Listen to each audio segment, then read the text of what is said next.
Some brought candy, some brought condoms. But one man brought something we didn't expect.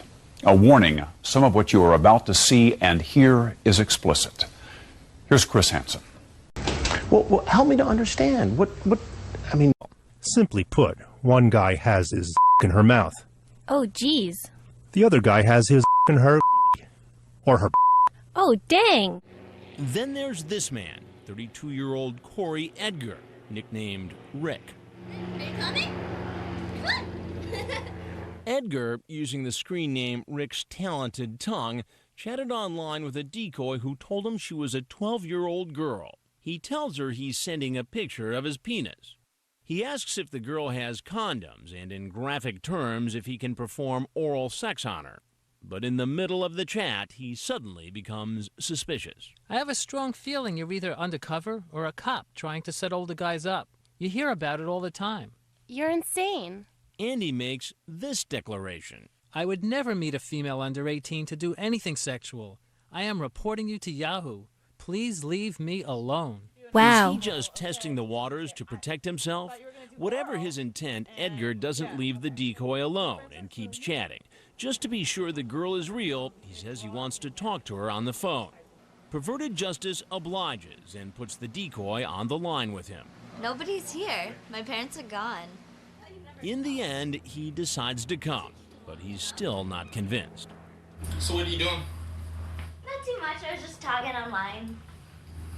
Talking online? Yeah. You can walk around. Come in. Where are you going? Just trying not to think about this. For the next few minutes, Edgar can't decide whether he wants to stay or go. Finally, he comes in. Whatever.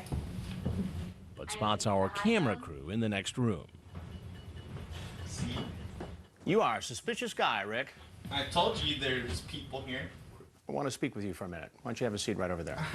I wasn't planning on any of this. Good. I want to hear the whole story. So come on over here and have a seat, and you can tell me all about it. Jeez, I might as well just... My life's over. My life's over. Rick, now I've got some transcripts here of your conversation with this girl. I did not want this to happen. I didn't do anything. Please have a seat on the stool. Relax. Calm down for a minute. All right, let's clear the air in this conversation. Well, let me read to you the first line out of your mouth. Hello, how are you doing? Can I tease and please your blank with my tongue and make you blank over and over? Right. Dang. She tells you that she's 12. And then I said, you're a little too young, please. Right, you say, I never knew a young female like yourself would like that. And then you show some reservations. I'm not arresting you. They are.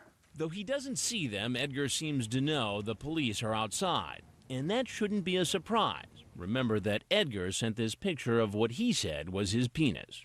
That ain't mine. No. Whose was it? I have no clue. That ain't mine. So you didn't send her or transmit or let her see? It was a fake picture is what it was. Okay, but you transmitted it. Yes. May not have been you, but you transmitted a picture of somebody's genitals. And I did that. That's Okay. it. Do you think that's appropriate behavior when talking to somebody who says she's 12 years old? No, it's not. No. Okay. Read what I wrote to her this morning when she kept trying to get an older guy. This is wrong. I clearly said, please leave me alone. Do not message me. What does she keep doing? She keeps messaging me and trying to get an older guy to come over here. So it's her fault? No, it's not. Blame the victim. It's not my fault. It's not her fault. Not your fault, Rick. You kept going with the conversation about your story. Because I was going to get cigarettes, fill up my tank, and then go fishing. What, you thought they sold cigarettes at this house? No. Do you think they sell gas at this house? No, I didn't. Perfect. Why even stop here then if all you were going to do today is buy cigarettes and gas? It was wrong for me to even stop here, and I just... I mean, come on. You got to have some sort of insight in here. Going fishing. Check my trunk. Well, I have my fishing gear. My fishing license is in my console. I was going fishing. It sounds like what you were fishing for was sex with a 12-year-old girl. Jeez. Please check my trunk. Now, you told me already about getting gas and going fishing. Who are getting you? Cigarettes. Who am I? Yeah. I'm Chris Hansen with Dateline NBC, and we're doing a story on adults who try to meet children online for sex. Now, if there's anything else you want to tell us, we'd be happy to hear it. If not, you're clearly free to walk right out the door you came in. I don't want to walk out the door. They're gonna take me. They want me anyway. Is there anything else you want people to know about your situation? My life is screwed. I'm done. My family's done. They're waiting to arrest me. They're waiting to take me to jail. In fact, the Long Beach police are getting into position. Staying here is not going to help you. Just feel like I'm gonna throw up. Well, that's maybe another good reason to go outside. But Rick, it's not going to help you to stay here any longer, okay? Rick, I'm serious. Can I have a drink of this? If you'd like.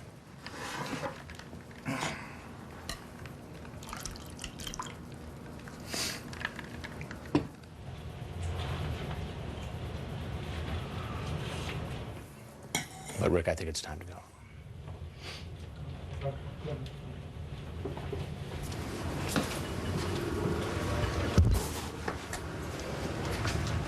Get on your knees.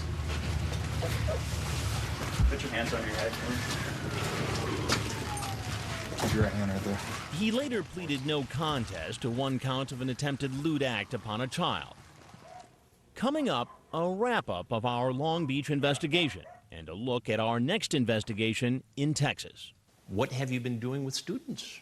Definitely not this.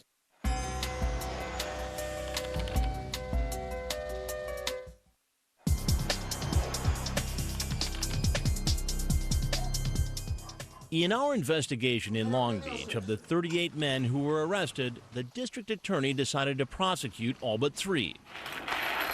He told us that was because those 3 suspects either drove away or didn't come in when the decoy invited them. On top of that, the DA said their online chats may not have been graphic enough to prove intent.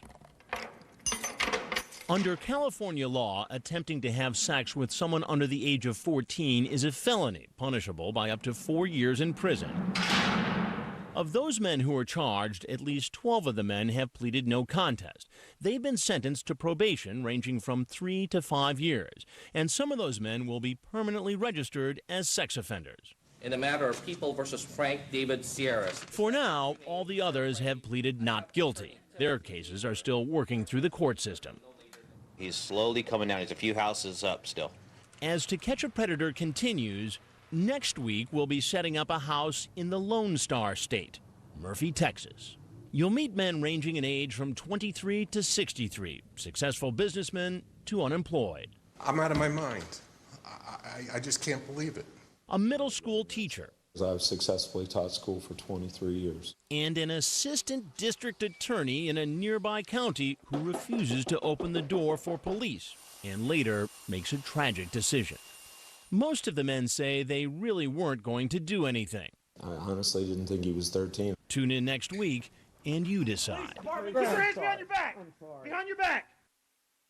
That's 1 week from tonight on To Catch a Predator. And one final note from Long Beach.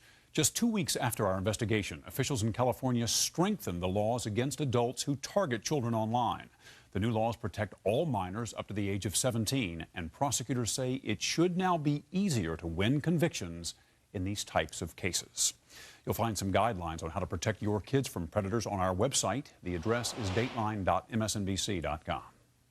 That's all for this edition of Dateline Tuesday. I'm Ann Curry. And I'm Stone Phillips. We'll see you again for Dateline Saturday night at 8, 7 Central. For all of us at NBC News, good night.